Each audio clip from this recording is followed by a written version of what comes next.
Welcome to that spiritual, actual, factual answers to questions you're asking. You find them inside you, recite you, reciting the records of cash. We laughing, we drafting the passion through various. It's time for that comedy, dramedy, all of the fanciest, catchiest acronyms. Listeners, listen, we traveling. Consciousness is always unraveling. The reading you're having is mapping you back to your natural habitat. Abracadabra, it's magicless, passing it. To top it off, the host, all the classiest. Now, what were you asking for? All of the answers? What? All the answers.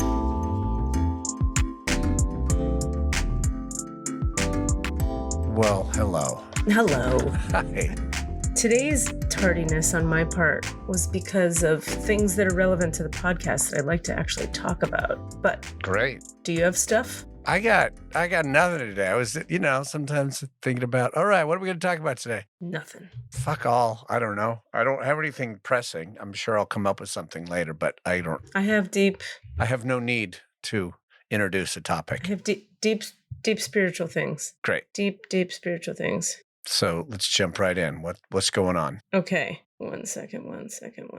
Okay. I was in the midst of a little healing process with myself that was like at the crux of itself. So stopping to be on time was going to be rough. So I was like, can you give me 15? Yeah, it seems counterproductive too, to the whole thing. Yeah.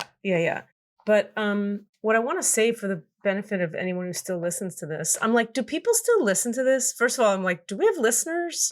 Or is it just the same 5 people?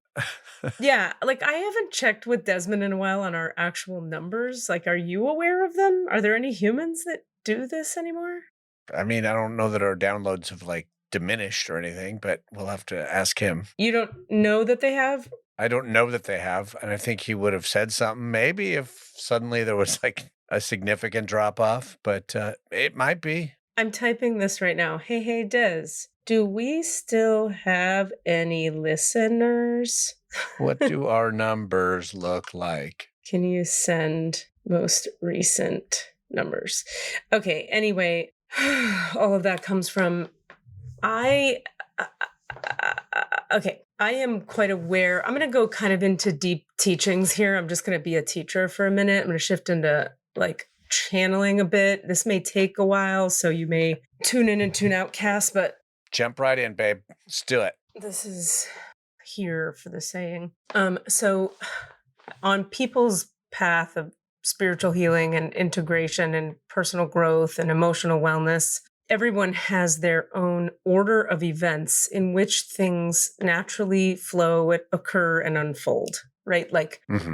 We can only go at the pace and in the order that we're moved to go. That being said, where I am at this moment, I'm really strongly compelled to talk about, which is to say, sidebar before I say it, is that this system, I'm going to talk about the Gene Kees. The Gene Kees is so fucking mind-blowingly profound that it's similar to, but I think more of a case like human design, where in human design, they say human design operates inside people like a time bomb, like a little seed is planted and then the time bomb goes off when it goes off and you don't know when and you don't know why. And all of a sudden your interest is piqued and you're digging into it. And then years go by and then another time bomb goes off and you go, now I have to know more about human design.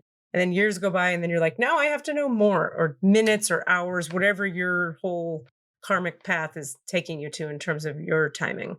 Because there's no right, wrong, good, bad about timing. It's just your path. And just for the listeners, and for me, actually, Gene Kees is like a branch off of, but it's based in. Yeah. I'm about to get there. I'm about to get there. No. So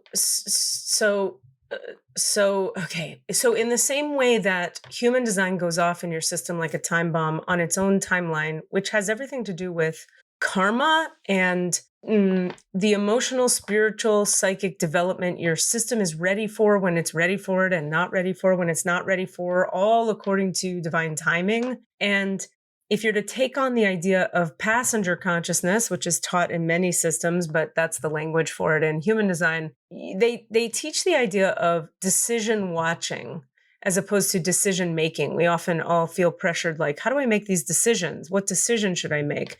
And human design says, well, pay attention to strategy and authority and watch as the decision arises within you. Clarity arises within you. You make decisions. It's sort of like decisions get made, and you are a vehicle through which they're happening if you can sit in passenger consciousness. So all that is context simply to say, similar to that, the Gene Kee's process, which I'll talk about its relationship to human design in one second. Holy fuck, is, oh my God. What's blowing my mind about it is how integrated of a system it is between body, emotions, spirit, mind, aura, energy. It's the most integrated system I've seen yet. Now, that being said, Jesus Christ, it's if you were to just, let's say you're like a person off the street and you're like, I think I'd like to develop spiritually or emotionally. Let me start with the Gene Kees. I might say, don't, or like, okay, good luck. That's not going to work. Or like, I wonder if that'll work, because I never could have started with it. Like, I mean, in fact, what's so fascinating to me is I sort of did start with it, which is to say, long ago, somebody introduced me to the idea of it. And it was a seed that was weirdly planted in my reality before human design was. And I read 2 sentences of the first Gene Kee of like my first gate, my first line, and 1 Gene Kee of 15 or whatever it is, and was like so shaken to the core by how like threatening it was to my sense of self. This is 15 years ago or whatever. When you were whenever first this was, yeah, I don't even know when anymore, but that I was like, cool, slammed it shut, walked away, and was like, not today, like actively no, you know? Yeah. So years go by, all the healing schools, all the shit, whatever. And then human design, oh my God, time bomb, teaching it, doing it here, I don't know, 4 months ago, for whatever time bomb, karma, timing reasons, everything in me said, I have to know the Gene Kees and I have to know them now. And I was like, okay. Meanwhile, I have all the books. I bought them 50 years ago. They've been sitting around going like, are you going to read us today? So they're all here. So I dive in. I'm not making this up. When I decided to start looking at my books, I got an email that said like, hey, the Pearl sequence is starting tomorrow, which is like one of the 3 sequences inside the Gene Kee's teachings. And Richard Rudd, the inventor, channeler, head guy of Gene Kee's, which I'll say more about its relationship to human design in 1 second, is teaching himself, and you get to be on these calls with him. And I was like, yes. It was like the second I looked at it, it showed up in my email inbox. I haven't gotten any promotional materials from them ever before. And I was like, okay, so yes. And then I start going. And then on day 1 of doing the first meditation they do with you, they give you this practice that I've been doing ever since then. I've been doing it every day. It's just a contemplative, meditative practice, sort of like step 1 for something called the Pearl sequence. Okay, I won't get us into the weeds of it just yet. But what I will say is that, oh God, let me just listen to how to talk about this. So taking the pin out of, so what is the relationship between it and human design? Richard Rudd was an avid human design student himself and teacher of human design for a long, long time. I'm 90% sure he taught, and psychically that's a big yes. So he was deep in it and one of sort of foundational in its development in the world and getting out and stuff. But he had, all along the story goes, he had, and this is just like a guy who's alive now. He's a guy, really cool guy. I like him. Anyway, he had issues with human design because human design is so all about the mundane. Human design's teachings are like, this is what the body mind vehicle of you is here to do in this reality, and you shouldn't try to transcend it. You should just be it. And in the being of it, your life will take you to whatever transcendence is required for you. But transcendence is like very much not the point of human design. Human design is saying, be in the 3D now, be there, and be your type and be your channels. And that takes the vehicle of your body through everything you need to know in this life. And if spirituality arises, also good for you or good not for you or whatever. Because human design's perspective is like, oh my God, and there's the 305. Okay. Oh my gosh. Okay. That's one of my numbers. We've talked about it. I'll say more about that in a minute. Human design says, one of the big deconditioning elements in human design is like people think spirituality is always 100% necessarily the way. Like people who get into spirituality are like, this is the way, capital T, capital W, right? Because it feels good. It feels really good to connect with God. That feels good. Yeah.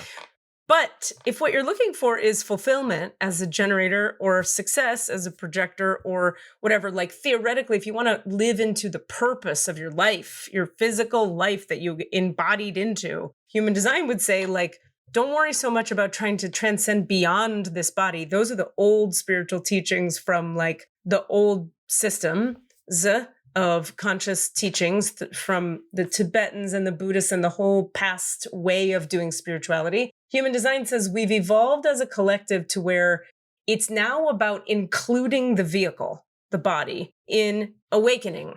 And awakening is like being awake in a body, because once the human race can actually be awake in a body, then the human race can actually go to what the human race as a collective is meant to go to next. But it can't do that until it's included the body because it has a body. Right. But the old spirituality teachings across every tradition all said, like, we are not of our body. It's beyond the body. Go leave through the third eye. Go through your crown. God is past the body. The body is where all the problems are. The nature of desire is all the problems. Desire creates suffering. All that. Okay. So there's Richard Rudd, a student of all these teachings and a teacher of it, and a kind of like a high-level dude of these practices. But the whole time he's feeling at conflict about this core difference that he perceives between some of the core human design stuff and what he's seeing about reality through his own perception, right? But he's going through all the normal stuff you go through when you're in a huge internationally accepted system that millions of people follow, which is who the fuck am I to be like, yeah, but I'm going to say more new things and be like, nope.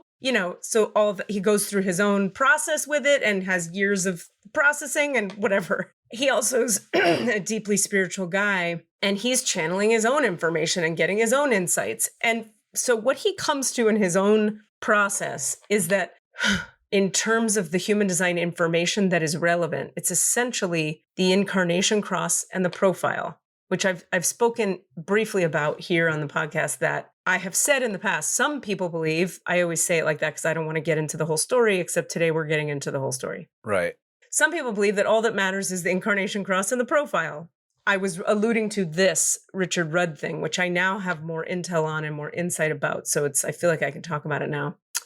So yeah, there's a lot of deep specifics we could get into by saying that. But through his study, he realized all of the gates and channels and all of the everything doesn't matter. What matters is incarnation cross and profile, and just contemplatively trying to do the thing that is most true to you. But to help you get there, here's this new system I've channeled that is based in all the Gene Keys have a gate and a line. Right. And it's from the human design system of gates and lines, right? So your first Gene Kee would be like 34.6, the 34th Gene Kee and the 6th line. So it is built from the sort of foundation of human design, but it's like this one guy's next level expansion of that and imagining of whatever. Part of why... Is he basing this idea of key on like gate, unlocking your gate? Am I being too literal? I mean, I don't know, but that does read when you say that. Yeah. That seems right. I get a yes on it. I don't know that factually, but that reads psychically. Okay. So yeah, I think that's a good insight. So for a while, I had my own resistance to going deeper into the Gene Keys in the most recent years of my life, because I've thought, he's just one guy. I had all the same judgments I'm sure he went through. Like, who the fuck is this guy? This system is blowing my mind. Like, he's just some clown who had to make his own, he's probably a guru and a narcissist and, whatever stories I wrote. But like I said, the time bomb went off and everything in my body, like in my guts, was like, what does that book say? Open it now. And I was like, okay.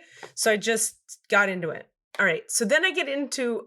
There are 3 sequences, they're called, in the Gene Keys. The activation sequence, the Venus sequence, and the Pearl sequence. Activation is sort of about 3D body. Venus sequence is about the heart. And it's not 3D body. That's not the right way to say activation sequence. Is sort of about baseline foundations. I don't know how else to say it right now. Venus sequence is about the heart, and then Pearl sequence is about work and not abundance, but starts with a P. What's the word? Prosperity. Prosperity and gosh, I can't. The words aren't. But yeah, prosperity essentially.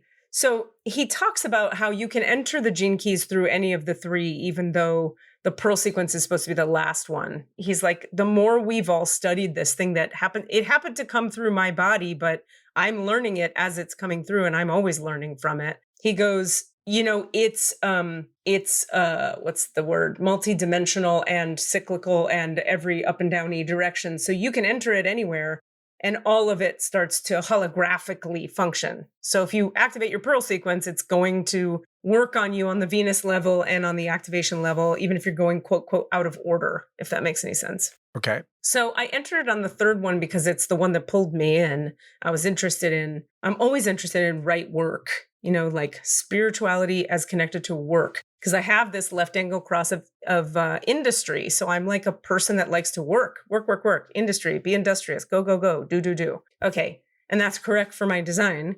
But I'm also this spiritual person who's like, I'm confused, human design, about how you're not integrating spirituality into these conversations, except little tiny nuggets here and there with specific people that have like this specific gate in their whatever and this specific channel in their whatever. And I'm a 6 line, which, you know what, I believe Richard Rudd to be. And now I have to know, now that we're sitting here, give me 1 second. Richard Rudd profile. Let's see if it comes up. What is Richard Rudd's Gene Kee profile? Come on now. Of course it's a video. I'm like, no, just tell me. Is he a 6'2"? Hold on. Is Richard Rudd a 6'2"? The reason I ask is because 6-line people, he seems very 6-liney to me, but I could very much be wrong, of course. 4-6. Okay, good. So he does have a 6-line. Okay. Oh, interesting. Okay. 4-6. Okay, and then I have to know one more thing, and then I'm gonna have a lot of words to say. Grand. Okay, so if it is true that he's a 4-6, okay, the only reason I had to know that is because everything about the way he talks about things is very 6-liney. 6 lines are always looking for like what is beyond what we know now, and what is the next what's the next way to expand into something bigger? What else is there? And so if you're him and you study human design for 30 years, at some point you're going to be like, and you're a 6-line, it's in his body, everything in him is looking for, and then what? So it kind of makes sense that he would be, and with his 4th-line personality, he's going to be very good with his community, his tribe, his team. He's going to be very much serving the community, right? In that 4th-line personality, which as a 6-line personality, I don't have that.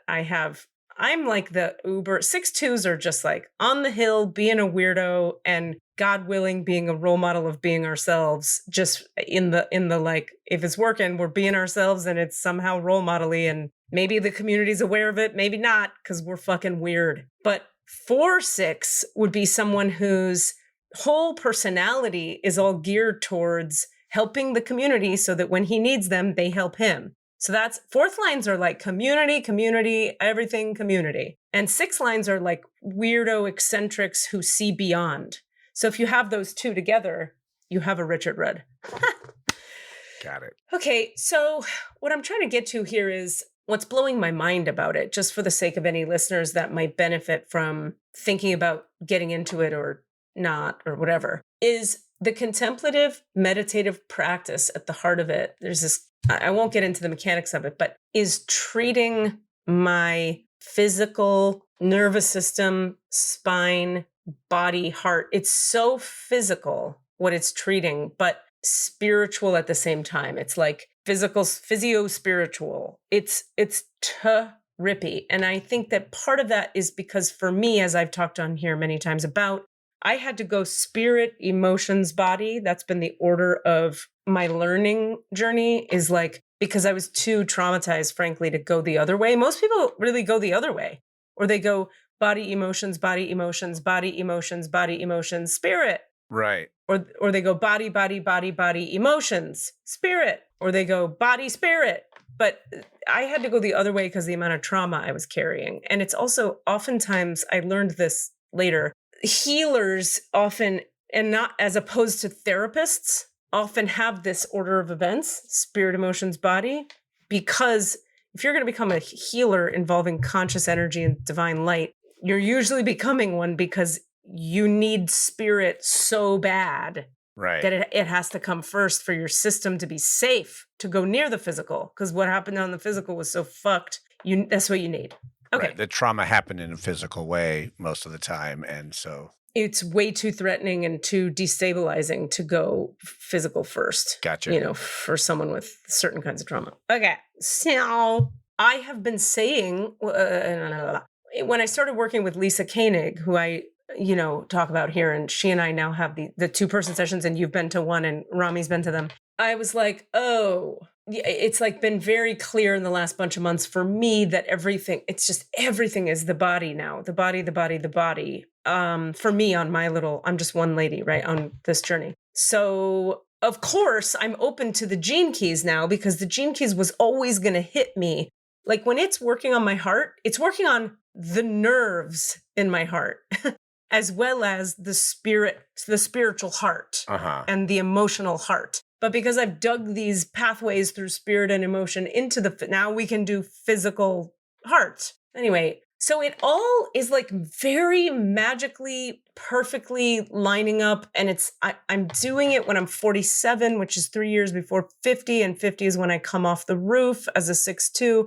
I'm just like every day right now, a little like, mind blown. Like, wow. Like there's just these acid trip things that are happening, but they're happening now in just the mundane. Like a few minutes ago when I said, and there's the 305. Yeah.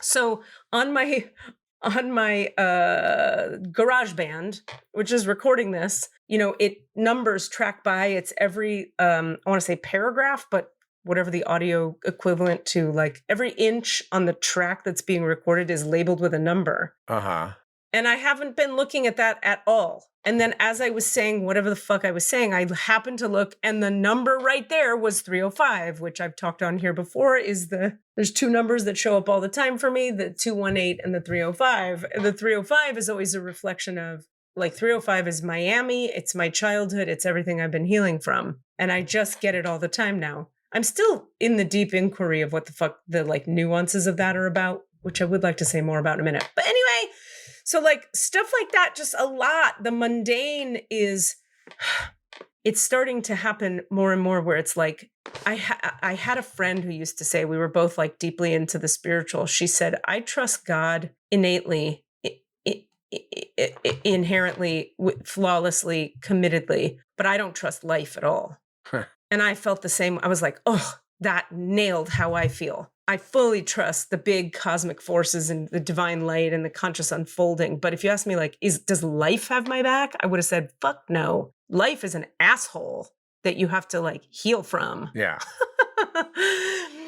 So now I'm starting to have a different experience. I'm starting to feel like I'm starting to watch as my physical body is getting treated more and more, AKA the physical is really starting to line up with the spirit and the emotion more and more. Heal, heal, heal. I'm like watching life have my back. It's tripping me out because I'm not used to the physical objects like nature and trees and signs and on the street and the dog. Like I'm not used to the physical landscape being so deeply integrated into my sense of magical interconnectedness. And I would imagine that someone, when you have nurturing, loving parents, which is why I think most people go physical, emotional, spiritual, or physical, emotional for the majority of their life, and then maybe some spirit if you feel like it, is because if being in a body is a safe thing to be for you your whole life, then why would you not trust the realm of the physical? It's a safe place to be. Yeah. It has your back. It's always had your back. Yeah. Earth is lovely and it nurtures you. And when you say life has your back, when you say life, I'm just for clarification, you're talking about like the 3D world is is what you mean by life. Yeah, in that sense? yeah, let me elaborate. That's a great question. Like people that you know, houses that you live in, the physical ground of the earth, the air, the wind, the weather, physical 3D object based reality. Yeah. You know, hugging from a mother figure, Right. rain, sun, beaches. And when you say it has your back, are you saying, go out on a limb, are you saying you feel safer suddenly? Me personally? You personally? Well, yeah, that's my whole point is that like, this is what I'm getting to, is that you guys who had like safety in childhood, right? Yeah. There's a way that you know so inherently the thing I'm about to say that you don't even know that you know it because Exactly. you take it for granted. It's the ocean you swim in. Yeah, it's obvious, right? Which is it's safe to exist. Yeah. Life has your back. Yeah, there's a male, there's a white, there's a lot going into that, and there's well parented. Yeah. With less trauma. Like that, there's a long list that, yeah, I agree. I basically think that that it is safe for me to exist in the world. Now, let me ask you this. You think it's safe to exist. Do you have a sense of like, yeah, I mean, I'm going to be okay. I'm going to be taken care of, basically. Most of the time. Yeah. No, I'll future trip or panic or whatever. Yeah. But then I'll get over that. Yeah. But I think that's a more complex sort of interweaving also of different aspects of personality and design. Yeah, I think you're right. And spiritual path and all that development. Shit. Yeah, development. You're right. You're totally right. Slightly more complicated, but on the basic level of like, I get yeah. I mean, it seems so obvious to say what you're saying now. Of like, of course, if the world has not been safe, especially when you were developing, then the world is not safe. That's right. If the world has been safe, right, then the world is safe. Right. That's my point. Seems like a big duh, but also needs to be said. Well, okay, but I mean, to be fair, it needs to be said for me. I don't know if it needs to be said for anyone else, but it needs to be said for me. And I think in the saying of it, people can glean their own whatever they're going to glean from it. Because the point I'm making is, imagine going through your whole life and feeling like your own body and the physical landscape around you is trying to kill you. Yeah. That's how I've lived until today. Yeah. Jesus. I mean, that's, yeah. Like I'm overstating it a little to make a point, but like, I mean, also really, in other words, my adult mind has developed past the fear child nervous system part of me that believes I'm under constant threat. Yeah. But there is a physical part of my nervous system that believes we're under constant threat, that in fact knows we're under constant threat. Because when it was under constant threat while being formed, it froze in that energy and that belief. Yeah. To survive. Because what the nervous system does and the psyche is it builds a casing, you could say, around trauma and terror when the baby is too young. Yeah. So that fear is living in there. Alive and well, certain we're under threat at all times. And this is how you get an 8. Yeah. Well, yeah. 8s are annihilated at a very young age. Annihilated.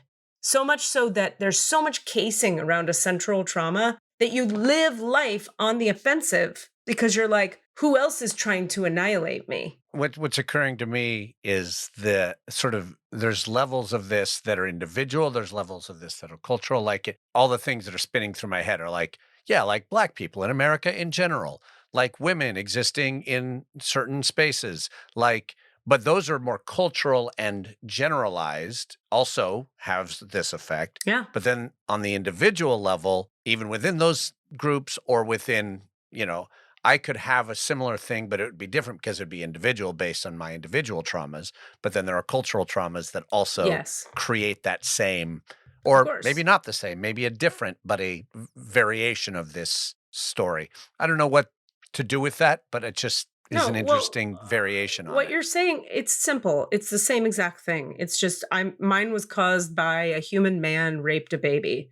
Yeah. Black women's whatever is caused by whatever their individual trauma was as a kid, plus just being Black women in the world. You're right. But you're just speaking to what was the cause of the thing. Right. The impact is the same. Yeah. I mean, it's a different version, and black people have the it impact harder still and all the creates things. it creates the thing.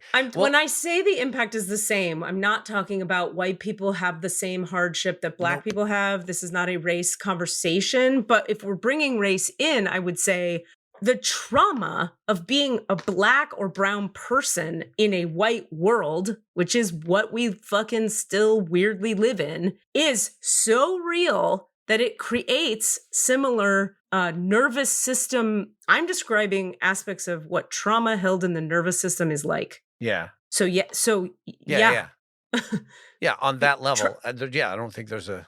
Just try being a black person. You know what I think would be the most like healing thing that everyone on earth could go through is if all people that are not brown or black suddenly have gone from a life of being white, and then you got to be black for a week, and then you go back. Right. And if you have a penis and balls and are presenting that way, you got to go live as someone who seems like they don't have a penis and a balls for a month, and if you're that would create all the empathy we need. Jesus that Christ. would be like white people finally could ridiculous. Understand. Well, I don't know if it's ridiculous. I think it's what's occurring. Yeah. Well, there's been this debate, this huge, it's an old concept, but it suddenly blew up on the internet recently about bear or man. Do you know about what I'm about to say? They asked a bunch of women, you're in the woods. Oh. You hear a noise behind you. You turn around. Would you rather it be a strange man or a strange bear? Bear, 100%. 100% bear. And that seems so obvious to me. And everybody's like, yeah, duh. What's crazy is obviously people can, actually bears kill. No, fuck you. Go fuck yourself. What you're not seeing is that we didn't ask you what was the right answer. We asked you what your answer was. Right. And your answer is bear. So fucking listen. Right. Right. Point being, like, it kind of doesn't matter whether you're right or wrong to feel that way. You mean if technically more humans are killed by bears than by men? Which is not true. More women are killed by men than are killed by bears. So then what is the point? People try and find all kinds of men are also attacked by women sometimes. Fuck off. Fuck all those fucking fucks. Point being, it goes back to what you're saying. It's like, regardless of the source of the response exists. Yeah. And right now, you are in this state where you had this early trauma that told you 100% that you are not safe in this world. And it's still in there. I'm still working on it. And no matter how many times you know now in your head that you are safer than you were then, oh, yeah. We'll just put it that way. And I feel most of me, 80% of me is like, we're totally safe. But it's still there because what was formed. I mean, it's the same as like why neuroplasticity and neurofeedback works, things like that, because we form shapes in our brainwaves, in our hearts, in our souls, in our spiritual third eye, all the shit. We form these shapes to protect us. And then also we're holding physical trauma. It's not even a shape to protect. It's like there's still literal fear vibes in my little spine that I'm day by day peeling out. And right now using the Gene Kee's contemplative process to peel out. I just remembered the other day I was on a long walk and I put in the album that I hadn't thought about in years by Sleep No More. Did I tell you this already? Maybe. So Sleep No More was Sleep No More, Sleep podcast? At Last, Sleeping at Last, which is the podcast where the guy wrote a song for every type. Yeah. And I hadn't thought about that in 3 or 4 years. This is another moment of synchronicity. Very cool. And just the other day I was like, I'm going to listen to that while I go on this. I was just going on a walk for myself, a little walk and meditation. And I put it on and I listened to each one. And what's funny is like the three, it was like, it was nice. That was a nice song. But certain songs, and I had certain people in mind while I heard them. Yeah. I was bawling, just crying my damn eyes out. Yeah. The synchronicity part is I left a message for Rami and then they messaged me back and they were like, yeah, I just listened to that 2 weeks ago. Wow. After 3 years of not listening to it. What a trip. And they just reintroduced themselves to it and was sharing the songs with people. Right. Listening to the 8, thought about you, lost my fucking shit. Aw. Yeah, it was That's so sweet. because one of the lines was, and the reason it's relevant to what you're saying here is, Yeah. I'll start crying when I say it, was something like, when I was so young and I put this armor on. I don't remember what the result of that was, but just that very simple statement was, I was so young and I had to put this armor on. And that's you. And I was like, fuck, just blah. Because we've talked about it so many times in this podcast, like that. And like you just said, that's how you make an 8. Yeah. That's how you fucking make an 8. Yeah. God damn it. Yeah. Yeah. Yeah. That's all. I could say more about that. Like listening to the 4 and thinking about my best friend Jeff and just going like, God damn it. Yeah. It even had a line about blurry photographs. Maybe the truth is in this blurry photograph. And I was like, that's his art. Literally his first big art show recently, after 50 years, was fucking blurry photographs. Wow. Get the fuck out of here with that shit. The one about my dad, the 5, I was like, get out of here with that shit. Tell me, what did it say about the 5? What did it say about the 5 was more beautiful. It was actually more lyrical, not so much about the pain. It was just about like, maybe I will find, it's about like the cosmic truth. I'm in search of it, and maybe I can find it here. And it's so beautiful out there. There is a truth to be found in the beautiful cosmos. Because that's, when we've had Dad on here, that's what he ultimately, that's his whole book is about, like returning to those peak experiences where he lost himself into the all that is. Right. And that's what he's searching for. That's what he's been searching for ever since. Wow. And that's what the song said. I was like, God damn it. He nailed it. Wow. So, what about anyway, the 9? Do you remember about the 9? I can't remember. You know what? I think I stopped listening because I got home. Yeah. and I was just partway into the 9 and I realized I'd lost my focus. I was like, I don't want to listen to this when I'm not focusing. Yeah. So I actually don't remember the 9. I'm going to go back and listen to it. Anyway, yeah. Yeah, I think I need to, because you're the second person in 2 weeks that's mentioned it to me. Was it Rami? Yep. No. Get the fuck out of here. I won't. Leave. I'm staying right here. This is where I'm staying. Yeah, no, I know, right? Let me try to think of who the fuck that was. Somebody said to me, that's crazy. You ever heard Sleeping at Last? And I was like, yeah, I used to teach a class and make part of the homework was you had to listen to your type on Sleeping at Last. Because I thought so I was obsessed with it for a long time, and then I just wasn't anymore. And now here it is again. Super into the book. And like I read the spiritual Enneagram and yeah. What's his name? Chris Hewerts. Yeah. That guy's an 8. Yeah. He helped me a lot listening to how Chris Hewerts writes and speaks about the 8 and understanding. He helped me a lot, particularly when I was like actively looking at which anger is righteous anger, like, and is correct and is not something you have to make yourself wrong for having. Yeah. And trying to understand what is the value of anger. There's a book I like called The Dance of Anger. And this author talks about, like, people think it's about getting rid of anger. It's not. It's about working with anger and understanding what anger is trying to communicate. So anger is a gift because it's showing you where your boundaries are, but where they're not being allowed to be. And so that was very helpful for me. But all his words about 8-ness have always been so illuminating for me. Yeah. That was the podcast that finally got me to understand the 6. I really didn't get the 6 until I listened to the 6 episode. Oh, I should listen. And it just listening to the song, I made me wonder if my brother's a 6. Huh. Not usually I was working it in the reverse where I'd listen to the song going, oh, I got someone in mind. Whereas this one I was listening to the song and I started to go, I wonder if my brother's a 6. Yeah. Yeah, that's Anyway. Interesting.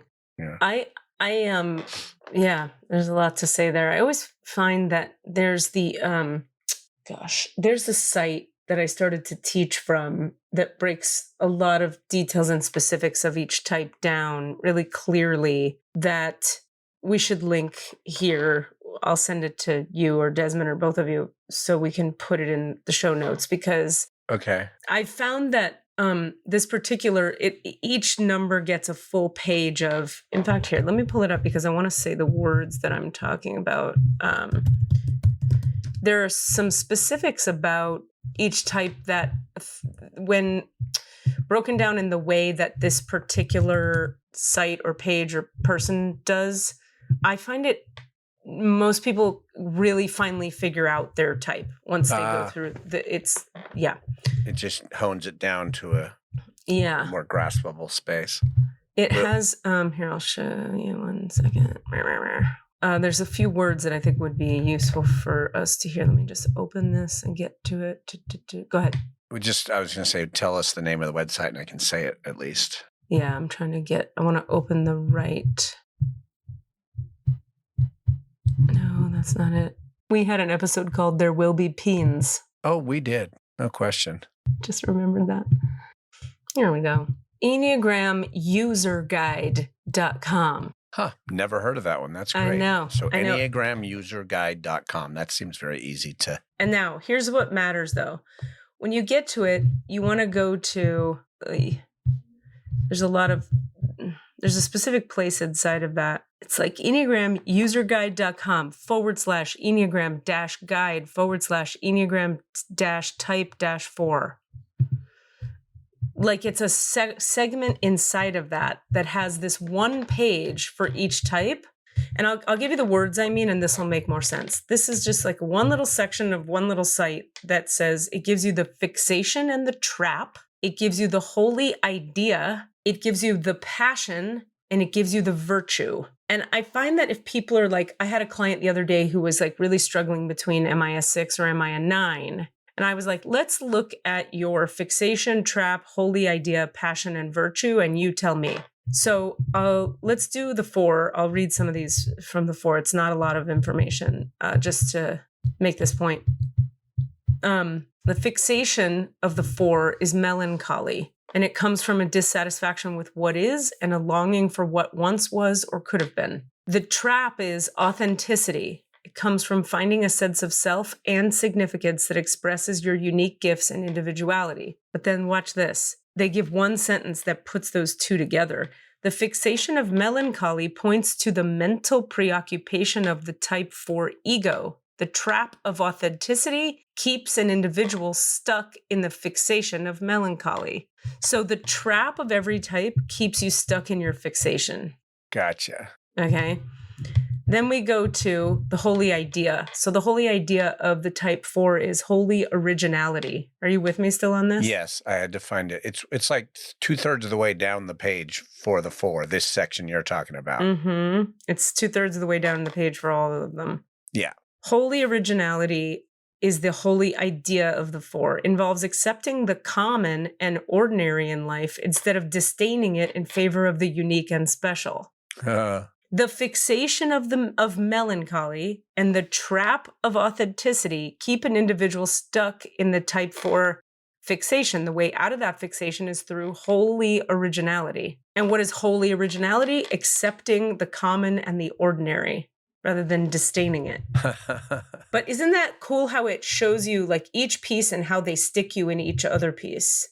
Right. Then you get to the passion. Envy is a one-sided comparison between the positive of others and the negatives of oneself. The passion of envy is the emotional energy that serves the fixation of melancholy and the trap of authenticity.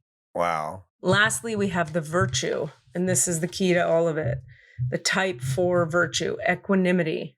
Equanimity appears when you also see the positives you have to offer instead of just the negatives when comparing yourself to others. The virtue of equanimity is what appears when the passion of envy subsides. Now, this is where the spirituality of the Enneagram becomes relevant. In other words, what I know is you can't get from envy to equanimity without a spiritual insight. Yeah, without something beyond the ego and the mind. Yeah, you can't just will it into existence. Not really. And then let's just look at yours for fun, the 3. Okay. Fixation, vanity, comes from gaining a sense of value through accomplishments and subsequent recognition. The trap, efficiency, comes from pursuing the most effective path forward toward achieving your set goal. The fixation of vanity points to the mental preoccupation of the type 3 ego. The trap of efficiency keeps an individual stuck in the fixation of vanity. Wow, that's so accurate. Oh, God. The holy idea, holy hope, is finding intrinsic value in just being, rather than needing affirmation and validation through your accomplishments. The fixation of vanity and the trap of efficiency keep an individual stuck in the type 3 fixation. The way out of the fixation is through holy hope, meaning there is knowing fully that there is intrinsic value in just being. Yeah. That's some deep shit. But I have to demonstrate that. Type 3 passion. Deceit involves taking on a persona that appeals to an intended audience, aka acting. I have difficulty knowing who I am separate from the image I'm presenting. Yep. The passion of deceit is the emotional energy that serves the fixation of vanity and the trap of efficiency. Passion of deceit. And deceit meaning taking on a persona that appeals to an intended audience. It serves that fixation of vanity and that trap of efficiency. Gotcha. And then we have the virtue, which is the way out. Truthfulness appears when you find a sense of self that is true to who you are, instead of playing to the expectations of an intended audience. The virtue of truthfulness is what appears when the passion of deceit subsides. Yeah. Yep. Yeah. It's funny how often people who care about me and like are interested in my spiritual growth have uttered, without using this as a reference, that phrase of you have intrinsic value just in being who you are, like to me individually. And it always sounds generic to me, like, oh, everybody, but like they're saying probably something else to somebody else. But so many people have said those words to me. You've said those words to me. Yeah. Carolina has said those words to me. Denise has said those words to me. You know, like Rami has said those words. People in the interest of, so it's interesting, like the wisdom is channeled even without reading this. Right. So. Because it reads off of you that you don't know that. Right. Yeah. Yeah. I hear you. This is great. Thank you. I've never seen this website before. Isn't that great? It's so just shaved down to the here's what's really at the core of it all. Here's the the basics. Let me read the 8 just so let's read the 8 because we've been talking about it. That's what started us on this whole conversation. Well, and if we're going to make you be exposed, we may as well make me be exposed. I'll show your ass too. So the fixation of the 8 is vengeance. It comes from balancing the scales of justice when others attempt to take unfair advantage. The trap, justice, pushes to reveal hidden truths that you imagine others to be hiding beneath the surface. Oof. The fixation of vengeance points to the mental preoccupation of the type 8 ego. The trap of justice keeps an individual stuck in the fixation. Yep. Holy idea, holy truth.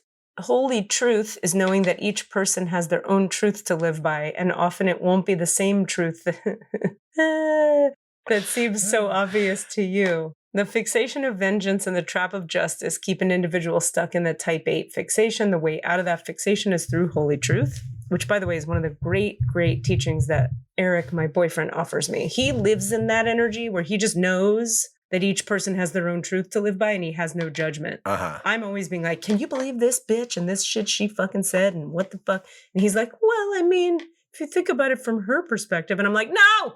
I don't want to think about her perspective. I want to reveal her dark secret things in an effort to be wrong. Justice. No, it's like I don't even want her to be wrong. I want the truth to be revealed. Right. Which, there you go. Which is a very admirable thing in general. But if it's your fixation, then it means you're blinding yourself to all the other parts. That's pieces. It. And it keeps me wanting to be cranky about it, aka have vengeance, right? So in a sense, it's like I as a 3 would be probably well served playing in those waters that you play in, the vengeance and justice. Maybe. I don't know. Because it's not a distraction from my, you need me to go do that for you so that you can be busy doing the other things. I wonder. I don't know. I'm postulating. Do you see what I'm saying? You're saying that some of the qualities of the 8, like if I'm in pursuit of justice by revealing hidden truths, that would maybe benefit someone whose defensive strategy would be to avoid truth. Right.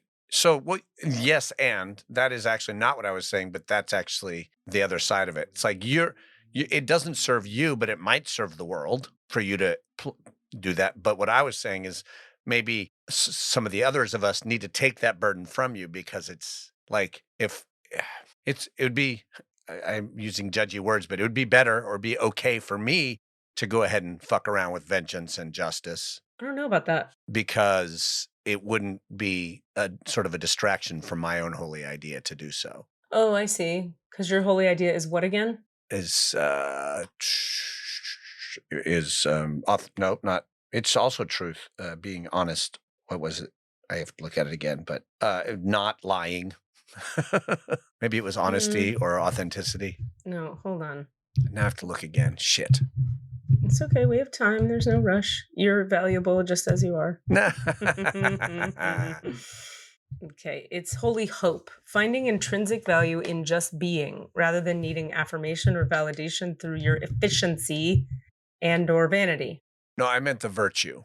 Your virtue is truthfulness. Appears when you find a sense of self that is true to who you are instead of playing to the expectations of an intended audience. Yeah, so even in that, I was probably trying to cast myself in the role of service knight to your vengeance need. Okay, I'm going to keep reading this. Go back to you. Great. Holy idea for the 8, holy truth, knowing that each person has their own truth to live by, and often it won't be the same truth that seems obvious to you, which is what I love about human design. It helps me remember that holy idea. Yeah. It shows me like, wow, look at these different charts. Fixation of vengeance and the trap of justice keep me stuck in my fixation. The way out of the fixation is through holy truth. Passion. My passion is excess of expansive energy that needs to be released through activity and expression. This energy feels natural for me, but I may have to sit on it when others find it too much. The passion of excess is the emotional energy that serves the fixation of vengeance and the trap of justice. God, that's real.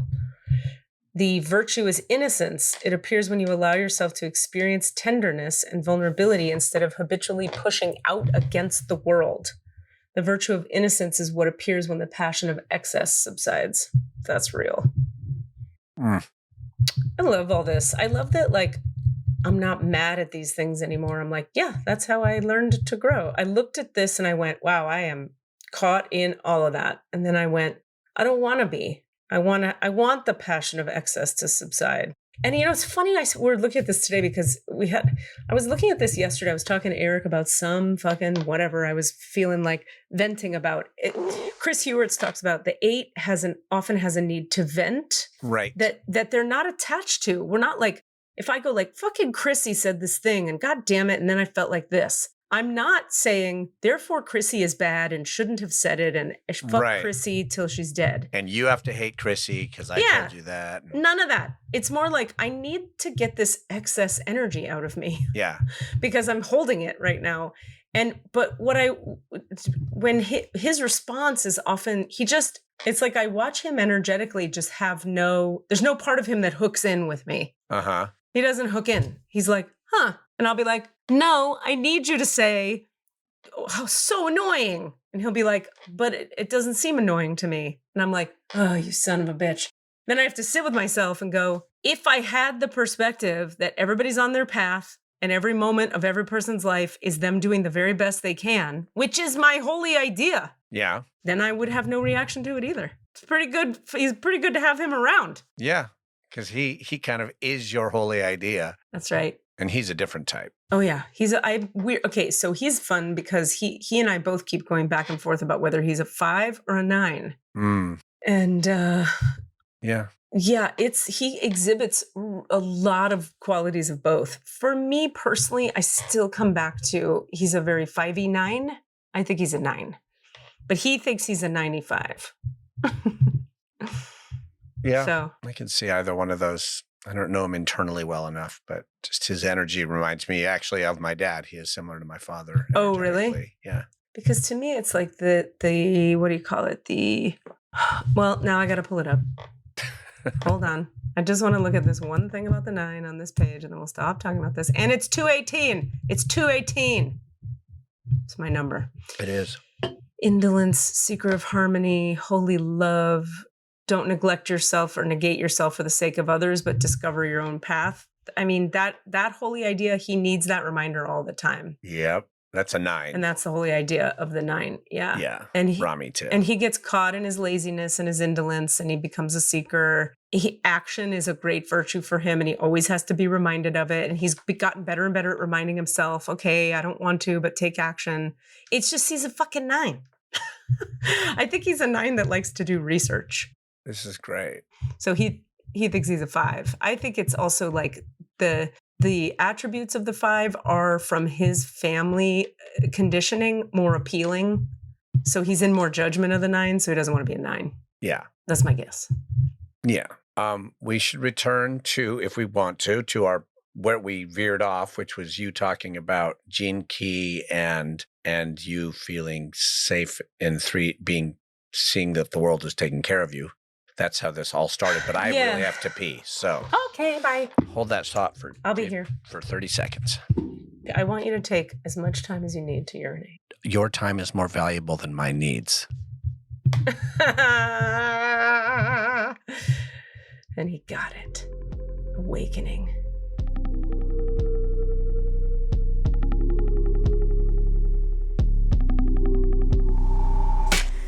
What's up, Rami here. So yesterday was a beautiful, beautiful day.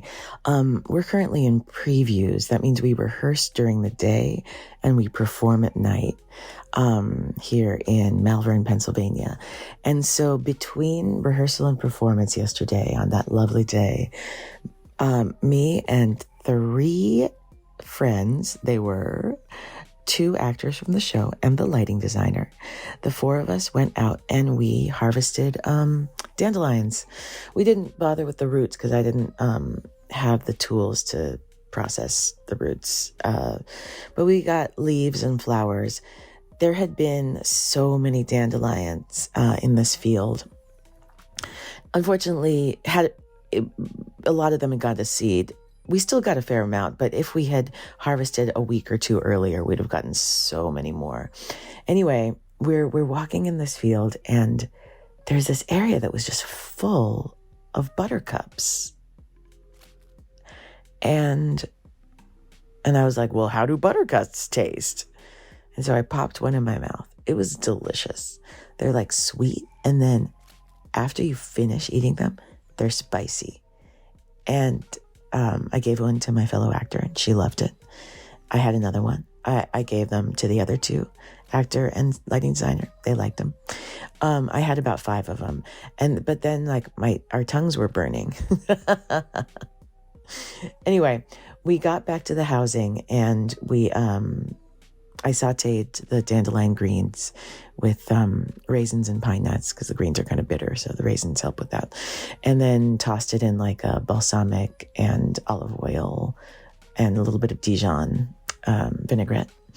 But then we battered and fried the dandelion flowers. I got that off of YouTube. Apparently back in the day, oldie-timey Americans were frying dandelion flowers. And of course, some contemporary Americans also fry dandelion flowers. Anyway, they were delicious. So fun. Fried dandelion flowers. I did look it up and buttercups are poisonous. I had 5. They had 1 each. It's fine. I was fine. But don't eat buttercups. The show last night was lit. The audience was on fire. They were laughing so much and so hard that we lost control of them. They were laughing. They were talking. It was like it was their party and we were just like, some floor show entertainment or something. We just had to wait to say the next line. Was it the buttercups? Rami's rules. Well, turns out that was one of the longest pees of my life. It's like you gave me permission and like every drop of urine that ever existed in my body came out. 1 second. Now I'm in the midst of sending a quick email. I mean, if we leave this in, I think we can hear what an incredibly fast typer you are. Oh my, thank you. I'll take the compliment. It literally sounds like one of those sort of fake movie, like, oh, I'm the super fast typer. I also heard yesterday I was doing something on a Zoom and somebody said, oh, your microphone is very close to your keyboard. And I was like, I just have a Mac. I don't even know where the microphone is. And they were all PC people. And they were like, oh, see, we all have detached keyboards that are not connected to the computer. So if they type, it's not built into the laptop that they're going to hear it. Right. I hadn't even thought of that. Well, you have your Yeti sitting on the desk, so it picks up every vibration. So every time you're typing, it's like boom, boom, boom, Yeah, boom, but boom, boom. yesterday I didn't have the Yeti at all. I was just on the laptop. Yeah. So they weren't responding to the Yeti picking it up. They were hearing the laptop. There was only the laptop mic functioning. But I do wonder, where in the Mac is the microphone? Oh, yeah. It's probably like right. There aren't any little holes. No, it would be like the teeniest little pinprick of a dot. I mean, it should be up here with the camera because then it'd be away from the keyboard. But maybe it's like along the front of the computer. No, because then your hand would rub against it every time you were typing. There isn't one on the keyboard. I'm telling you, there's no hole. There's no holes. Yeah. Maybe it's on the back. Anyway. Very subtle. Yeah, I don't know. Yeah, so I think the final thing I just was getting at and wanting to name is that the Gene Keys is a fantastic set of tools for integration of high spiritual vibrational energy coming into the physical body. And that's cool. And this all started because you were late because you needed to finish a process. And that process was a physical process. Yeah, I just was holding the position. You hold this certain position with your hands, and you sort of think of this specific idea, and it activates a certain kind of healing. And I just had like a tight thing going on in my heart that was connected up to the back of my neck. It was like a very normal Katie kind of healing that I go through with any kind of practice, but I was just right in the midst of like a really tight piece on the heart that was like, if I had stopped, it would have been a little annoying to find it again, and then which I could do because it happens all the time. But yeah. Anyway, but really what I'm trying to get to for the listener is that, I mean, because I do this shit all day, every day, is one other piece to say that will take me to the whole thing I'm trying to say, which is also the knowledge and the information that's inside of each gene key, like knowing that in my position of vocation, I have the 34 in the second line. Like it's similar to human design in that there is detailed info in each gene key. A gene key is like a combination of a gate and a line. Gotcha. And so you'll have a gate 34.2, right, in the second line. So there's so much to read and internalize too, just on the mental plane, to understand each gene key in your full, they call it the holographic profile. And the holographic profile shows all your gene keys in succession. And again, like what I want to say is that when I first discovered the gene keys, I read 2 sentences from the first paragraph about one of my gene keys. And I went, I'm all set, and closed that book. I have such an image of you just going, nope, push away. The feeling in my body very distinctly, it was like something started to open in my belly. Like it was so true, and the insights were so profound that an opening began that was like a profound threat to my entire sense of self at the time. Wow. And I wouldn't have made it. I couldn't have done it. I didn't do it. I couldn't do it. Do you have a sense of what that concept was or that statement was, and would you be willing to share it? Sure, yeah. Let's see. I could pull it up. It was the 30. Let's look at it. Let me grab it. 1 second. Okay. What's funny about it too is now all I'm seeking is that opening that I get from, right. But at the time it was like, don't open me there. Oh my God. I literally opened to it. Get the fuck out of here. Look how big this book is. Yeah. I just went boom. And I'm on damn it. Fucking hell. This world is serving itself up. It really is. The 30th gene key. Lightness, quintessence. Wow. I was just meditating on this. What the fuck is going on? All right. So, okay. I have to explain a couple things to make this make any sense. So in the gene keys, each gene key, which, God, what is my 30 in? Hold on. I'll pull it up just so this makes sense. Okay. Right. 30 in the 6th line. Okay. So I have gate 30 in the 6th line in my life's work gene key. Okay. So of course, like back in the day, I was like, what is my life's work? And I opened this fucking huge ass book. Each gene key has 3, what are they called? Aspects. There's the shadow aspect, the gift, and the city. The city. So the shadow is what you'll struggle with and how it'll mess with you. The gift is what you work with to be creative in your life. And the city is like the sort of highest version of what the shadow gets transformed into. But Richard Rudd does talk about we're not here to necessarily live in the city all the time. We live from the gift, and we try not to get bogged down by the shadow. And when we are, we transmute it through our meditative, contemplative processing work. So my shadow in my life's purpose, Gene Kee, is desire. My gift is lightness, and the city is rapture or quintessence. And let's see, the title of the paragraph, it says, the 30th shadow, desire, nature's greatest con. Deep within the matrix of the DNA molecule lies a vital code that is greatly responsible for the building of our human civilization. I'll tell you how far I got before I close the thing. This is the 30th shadow of human desire. Often when we think of desire, we think first of sexual desire, which is in fact only one direction that desire could take. To understand this 30th shadow, we will have to strip desire down to its essence.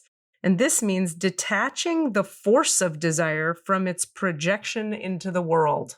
And I went, I'm out. Interesting. Because at that time, I mean, I'm obsessed with this now. And now I want to keep reading because there's so much juiciness in here. But anyway, at that time, desire was the only thing I had. It was like I was building an acting career based on desire. Right. You know, and it was like the whole engine of everything. So it was like page 1, first 4 sentences, total threat to my entire reality. Dismantle your engine. No thanks. No can do. Yeah.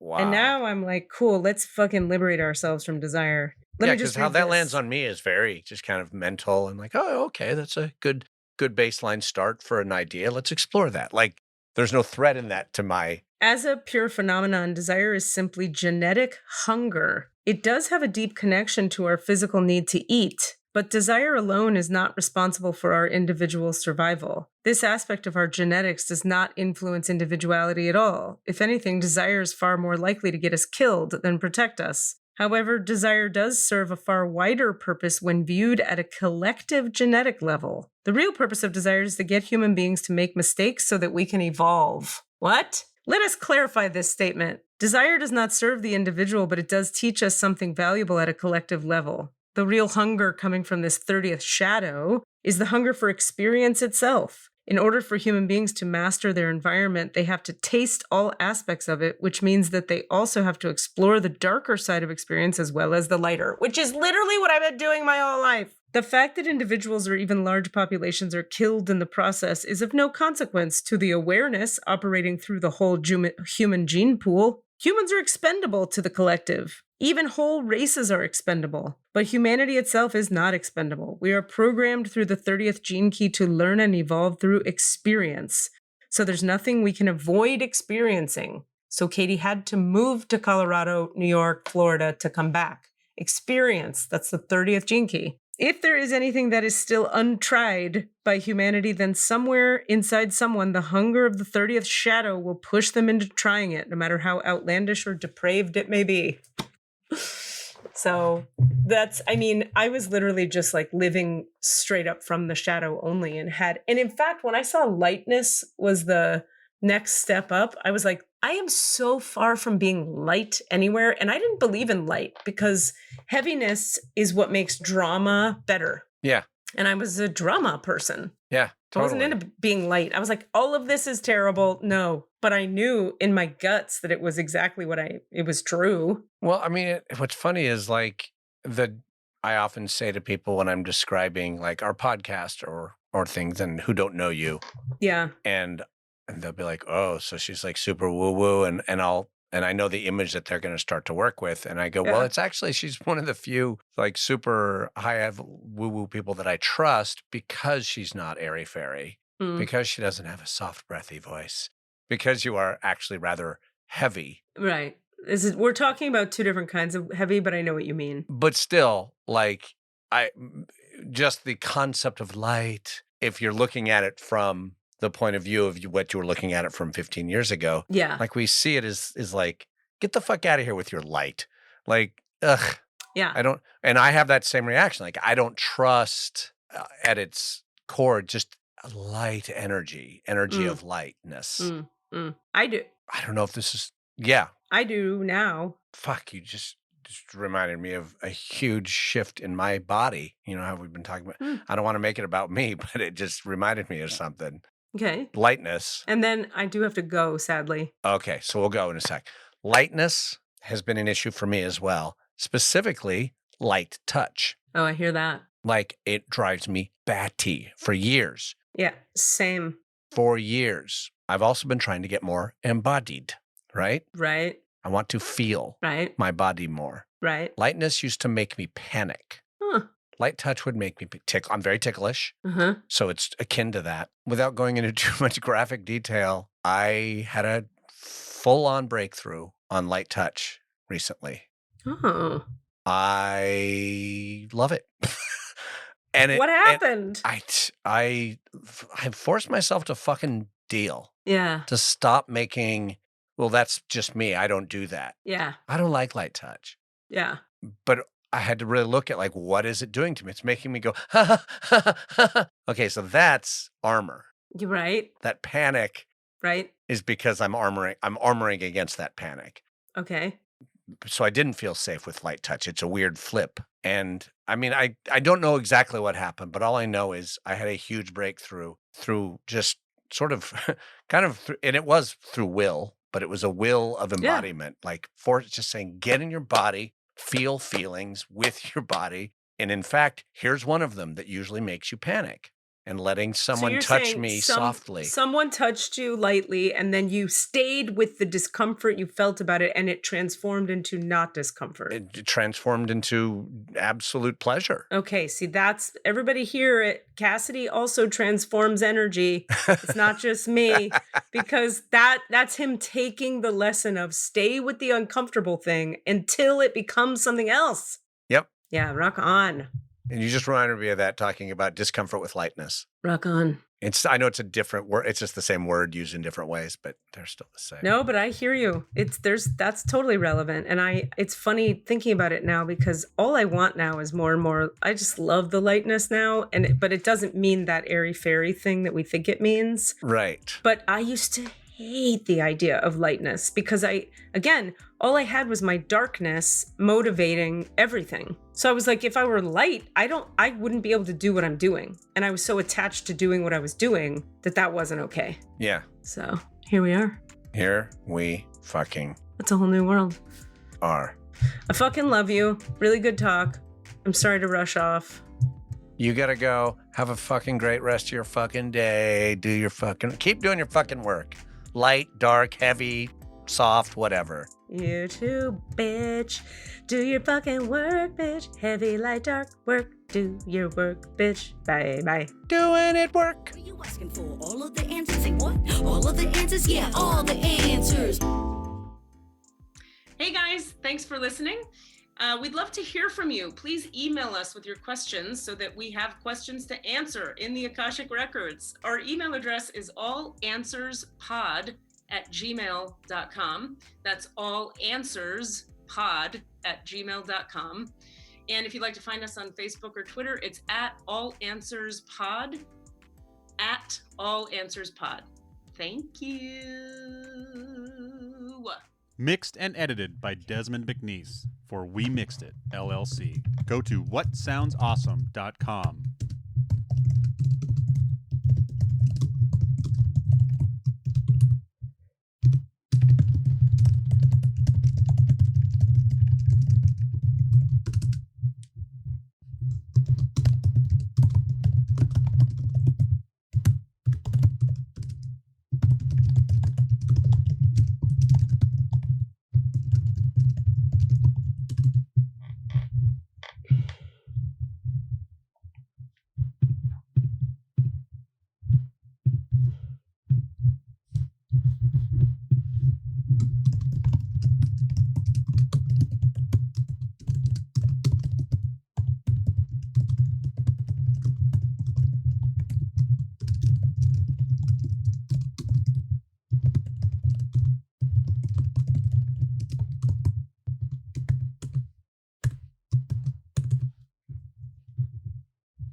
Fantastic.